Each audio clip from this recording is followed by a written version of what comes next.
পোলাও বিরিয়ানিতে কিন্তু তেলের পরিমাণ অনেক বেশি থাকে। যারা অল্প তেলে মজার খাবার খেতে চান, মজার বিরিয়ানি খেতে চান, তারা আজকের আমার এই বিরিয়ানিটা ট্রাই করে দেখতে পারেন। রান্না করা খুবই সহজ, একদম সামান্য তেল বা ঘিতে আপনি এটা রান্না করতে পারেন। তো আমার পরিবারে হঠাৎ করেই এটার আবদার এসেছে বানানোর জন্য, আমি ঝটপট করে বানিয়ে দিয়েছি। রিভিউটা আমার হাজব্যান্ডই দিবে কতটা মজার হয়েছে। এখানে পাকিস্তানি মুরগি 1.5টা নিয়েছি।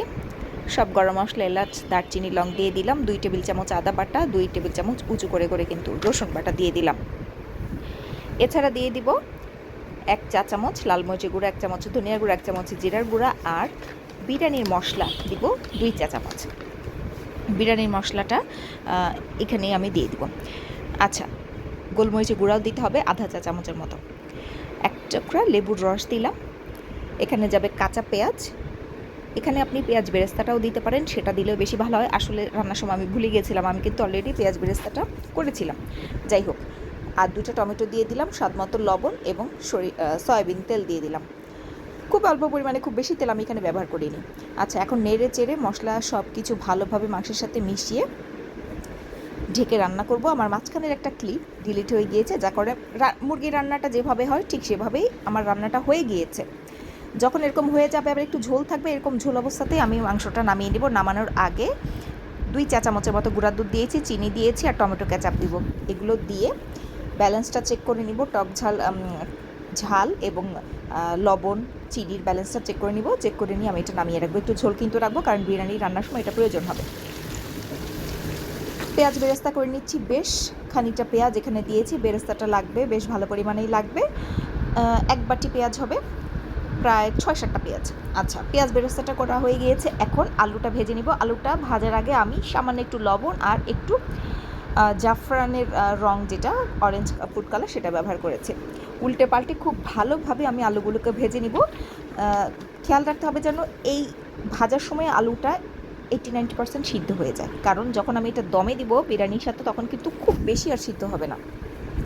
যাই হোক, আমি কিন্তু ঢাকনা দিয়ে চুলার জালটা কমিয়ে এটাকে সুন্দরভাবে দেখুন লাল লাল করে ভেজে নিয়েছি। আলু ভাজা শেষ। বড় একটা হাঁড়ি নিয়ে নিয়েছি এবং একদম হাঁড়ি ভরে পানি দিয়ে দিয়েছি। গরম মশলার মধ্যে দিলাম হচ্ছে লং আর এলাচ, ধনিয়া পাতা, লবণ, আর 2 চিমটি আমি এখানে শাহি জিরা দিয়েছি। আমার ঘরে ছিল, আমি শাহি জিরা দিয়েছি। আর লবণের পরিমাণটা একটু বেশি হবে, কারণ দম বিরিয়ানি যেটা আমি করব সেখানে পরবর্তীতে আর লবণ দেওয়ার সুযোগ থাকবে না। তো এই পানিতেই আমি লবণটা বেশি দিয়ে দিলাম, এবং আপনারা একটু সময় পরে একটা চাল মুখি দিয়েই চেক করে বুঝবেন যে লবণ আর লাগবে কিনা। কয়েক টুকরা লেবুর স্লাইস দিব। হ্যাঁ, এটা আমি দিয়ে দেখেছি, আসলে খেতে দারুণ লাগে। লেবুর একটা ফ্লেভারটা চালের মধ্যে ছড়িয়ে যায়, দারুণ লাগে। চালটা আমি 85%-এর মতো সিদ্ধ করে নেব। তো চালটা যখন ভাঙবো আমি, তখন দেখবেন যে মাঝখানে শুধু একটু শক্ত একটু অংশ আছে, নাহলে পুরোটা ভেঙে যাচ্ছে। এই অবস্থা আমি এটাকে উঠিয়ে নিব। একটা আমি এইটা এখানে সুন্দরভাবে ছেঁকেও নিতে পারেন, কোনো সমস্যা নেই, যেভাবে ইচ্ছে। তো আমি এরকম একটা চালনির সাহায্যে এটাকে তুলে নিচ্ছি। এখন হচ্ছে দম বিরিয়ানির সেটিং করা। তো সেটিং করার জন্য দেখুন আমি কিভাবে সেটিং করছি, আপনারা সেটা দেখেন। আর কী কী উপকরণ ব্যবহার করছি সেটা আমি বলে দিচ্ছি।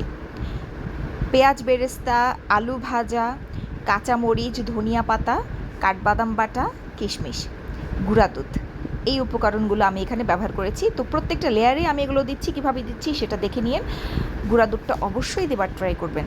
খেতে কিন্তু খুবই ভালো লাগে, খুবই ভালো লাগে। তো আর প্রতিটা লেয়ারে যেন সবগুলো উপাদান থাকে। আর ওই যে বললাম যে মুরগির মাংসটা যখন নামালাম একটু ঝোলটা রাখলাম এই জন্যই যে এই যে আমি এখন যে গ্রেভিটা থাকলেই না এই রাইসের সাথে বা চালের সাথে এটা দেওয়া যায়। আর আমি রান্নাটা কিন্তু আজকে বাসমতি চাল দিয়ে করছি। বাসমতি চাল দিয়ে যখন কোনো কিছু রান্না করবেন, খুব বেশি কচলে ধুতে যাবেন না। আলতো হাতে এটাকে ধুয়ে 1 ঘন্টা বা আধা ঘন্টার জন্য এটাকে ভিজিয়ে রাখবেন, তারপর ব্যবহার করবেন। চালগুলো একদম ঝরঝরা থাকবে। আচ্ছা, যাই হোক, প্রত্যেকটা লেয়ার আমি সাজিয়ে দিচ্ছি এভাবে। আমি টোটালি 4টা লেয়ার করেছি। হ্যাঁ, এটা আপনার পরিমাণের উপরে, কতটুকু চাল বা মাংস আপনি রান্না করছেন সেই অনুপাতে। চালগুলো দেখুন কতটা সুন্দর আর ঝরঝরে আছে। তো এভাবে আমি বিছিয়ে সবগুলো সুন্দরভাবে তৈরি করছি। আমি আবারও বলছি, বাসমতি চাল রান্না করলেই কিন্তু অনেক সময় ভেঙে যায়। বাসমতি চাল দিয়ে কোনো কিছু রান্না করলে খুব বেশি নাড়াচাড়া করতে হয় না, তাহলেই আসলে চালটা ভেঙে যায়। লাস্ট লেয়ারটা চলছে। গুঁড়া দুধ, যা যা উপকরণ এখন বাকি আছে, আলুর ভাজা, কাঁচামরিচ, পেঁয়াজ বেরেস্তা, কাঠবাদাম কুচি, কিশমিশ, সব কিছু সুন্দরভাবে দিয়ে দিলাম, শেষ লেয়ারটা দিলাম। শেষ লেয়ারের মধ্যে একটা টুইস্ট আছে যেটা অবশ্যই দিবেন। আমি প্রথমবার এই রান্নাতে ব্যবহার করেছি এবং আমার ফলাফলটা যেটা আমি পেয়েছি সেটা দারুণ হয়েছে। আরেকটা কথা বলি, রান্নাটা করার পরে কিন্তু আমি আর প্লেটে নিতে পারিনি, কারণ আমি ভুলে গিয়েছিলাম ভিডিও করতে। রান্নার সাথে সাথে সবাই খেয়ে ফেলেছে।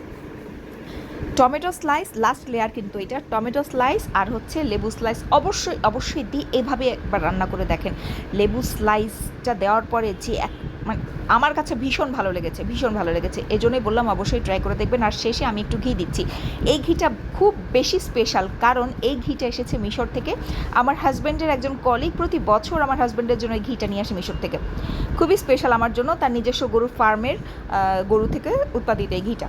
তো মাঝখানে আমি চামচ দিয়ে একটু ফুটা করে দিয়েছি একটু ফুড কালারের জন্য, যদি আমার ভুল হয়েছে, ফুড কালারটা একদম কম হয়ে গিয়েছে, আর একটু দেওয়া উচিত ছিল।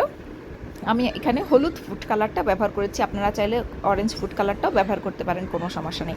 যাই হোক, সেট করা শেষ। এখন ফয়েল পেপার দিয়ে মুড়ে দিচ্ছি। ফয়েল পেপার না থাকলে কোনো সমস্যা নেই, ভালো একটা ঢাকনা দিয়ে দিবেন, যেটা খুব ভালোভাবে সুন্দরভাবে এটা আটকে থাকে।